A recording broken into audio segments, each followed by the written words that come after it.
সিলেট বিআরটিএতে ৫০ কোটি টাকার ঘুষ বাণিজ্যের অভিযোগের ভিত্তিতে দুর্নীতি দমন কমিশন প্রধান কার্যালয় হতে এনফোর্সমেন্ট অভিযান পরিচালনার জন্য নির্দেশনা প্রদান করা হয়।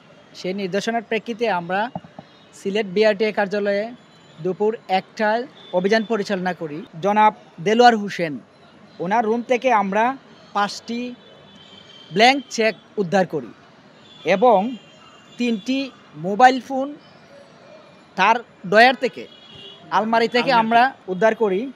সাথে একটি হকি স্টিকারও পাওয়া যায়। সে এগুলো দিয়ে মানুষকে অত্যাচার করত মর্মে অভিযোগ তার বিরুদ্ধে রয়েছে। সেটা হচ্ছে আব্দুর রাজ্জাক, রেকর্ড কিপার। তার রুম থেকে আমরা একটি আবেদন ফর্ম উদ্ধার করি। সেটাতে আমরা ফর্মের সাথে ৫,০০০ টাকা সহ সেটাতে সংশ্লিষ্ট একসাথে স্ট্যাপলার করা ছিল ফর্মের সাথে, সেটা আমরা পেয়েছি। আমরা ইতিমধ্যে সংশ্লিষ্ট কাগজপত্র সংগ্রহ করেছি। বিস্তারিত কাগজপত্র পর্যালোচনা করে কমিশন বরাবরে রিপোর্ট দাখিল করব।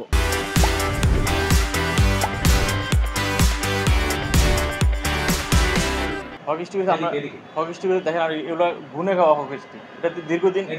এটা দীর্ঘদিনের পুরাতন, প্রায় ৬ থেকে ৭ বছর আমার এই রুমে পড়ে আছে। এই রুম তো আমি আসছি 2 বছর 6 মাস হয়েছে সিলেট আসছি। এটা এর আগ থেকে এখানে পড়ে আছে। আর স্যাকের বিষয় হচ্ছে, এটা তো একটা ফরিদ একটা আলমারির ভিতরে স্যাক পাইছি। এটা আমরা আলমারি, এটা আমি ব্যবহার করি না। এটা এখানে পড়ে আছে। এটা দীর্ঘদিন আগ থেকে আলমারি এটা এখানে আছে। আমি আসার আগ থেকে আলমারি ভিতরে হয়তো স্যাক থাকতে পারে।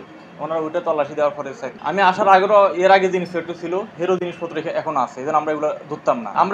আমরা এখানে জিরো টলারেন্স। আমাদের এই অফিসে কোনো দালাল নাই বিদায় আজকে আমরা এই মানে হয়রানি শিখে দিচ্ছি। স্যাক থেকে এটা আলমারির ভিতরে ছিল। 3টা মোবাইলে মালিক দিলে এটা আমাদের মোবাইল করে হতো। মোবাইল করে আমাদের মোবাইল জব্দ করতো, আমার কাছে দিত, আমি আনি রাখতাম। ম্যাজিস্ট্রেটের কাছে না, দালালদের মোবাইল ম্যাজিস্ট্রেট মহোদয় জব্দ করতো। ওই জব্দ করে মোবাইলগুলো আমি রাখতাম। এটা তো ফরিদ একটা আলমারি, ফরিদ জিনিসই রাখতাম।